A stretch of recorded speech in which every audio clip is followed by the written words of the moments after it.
Once upon a time, there was a girl. She was 12 years old. She was a desperate girl. She was a hungry girl. And she lived on the streets of the city begging for scraps of food.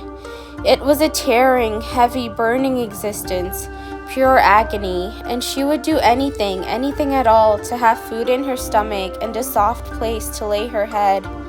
And one day a man came and promised to give her just that. He strode towards her on his horse. His clothes were made of fine velvet fabrics and were bright red, deep green, and rich blue. He got off his horse and stood in front of the young 12-year-old girl. He took her by the hand, and he remarked on what immense warmth she had in her hand. He decreed that a girl with such warmth as her should not be starving out on the streets. He took her to his friends, who were all richly adorned and feasting in a great hall. There was delicious, mouth-watering food laid out on the table, and the decadent and succulent smells of the feast made the young girl even hungrier. The rich feasters told the girl that they would give her the food from their feast if she would let each of them take from her some of her warmth and let them keep it for themselves. She felt the hunger in her gut, and she knew that she would do anything at all to get food, especially such hearty, decadent food that was something the likes of which she had never dreamed of. She agreed, for she had no other choice, not truly. One by one, the finely dressed people walked up to the little girl, who was scraped raw and empty with hunger, and they laid their hands upon her head, draining her of her warmth, the warmth she had carried inside of herself for her entire life. This hurt more than anything the child had ever felt before. It felt as though her body, her soul, her mind, her heart, every single part of her was being burned up like a matchstick. She felt as though she was being drowned in the most frigid, freezing, screaming water, her body weighed down by many rough stones. She became weaker and weaker, but still she knew that she needed to hold on. Even as the panic, the terror seeped in, even as she felt herself being stripped away from everything she was, even as she felt herself being stripped away from life itself, she knew she had to go on. Because she was hungry, she was so hungry, and she would do anything for food. Even as she felt herself, felt her body, felt her soul getting weaker and weaker, she still let the feasters walk up to her and feast upon her warmth. And she held herself very still and let them take what they wanted out of her. Eventually they stopped, and they gave her a hefty bowl of food filled with rich and savory things, the likes of which she had never tasted before, and they sent her out on her way. She thanked them, even though absolutely every crevice of herself felt like it was emptied out and filled with stinging poison. She sat down outside the feast hall, and she ate the food, and it was every bit as delicious as she had thought. And yet she was weak. She was so incredibly weak because all of the warmth of her life had been drained from her, and without warmth she would not be able to stay alive. No matter how much she ate, without the warmth she carried inside of herself, she would not be able to hold on to life. And so she died.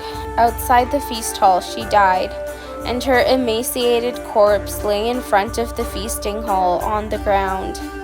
And deep inside the ground, far under the girl, the bones of the earth stirred, the bones that were buried under the earth, the bones of the dead for generations and generations before her, the bones of all the people who had been oppressed and abandoned and hurt.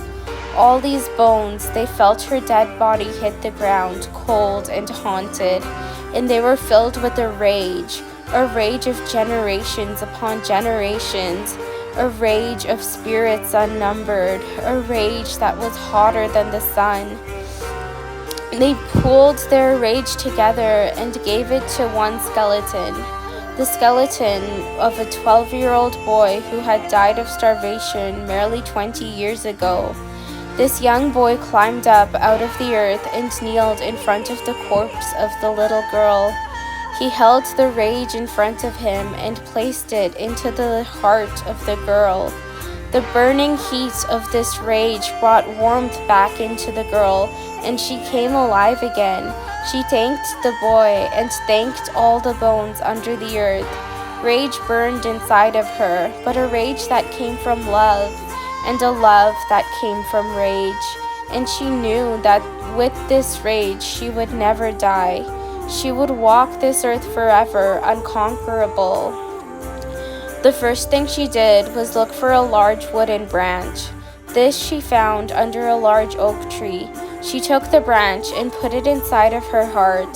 The fire that was burning inside her heart spread its reach to the branch as well, and soon the branch was on fire too.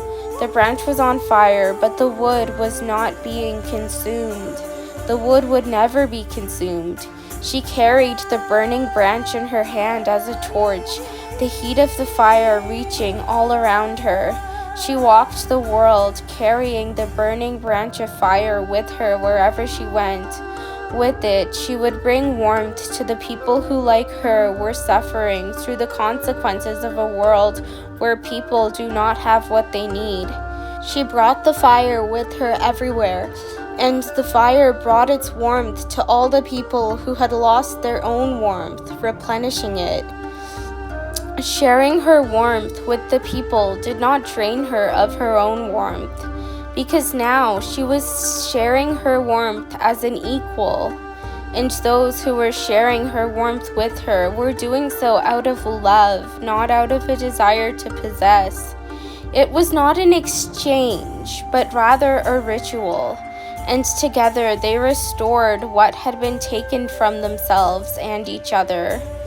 For society took and continued to take many people's warmth, just as it took the little girl's. But she will be here always, restoring what has been taken from her and restoring what has been taken from all of us.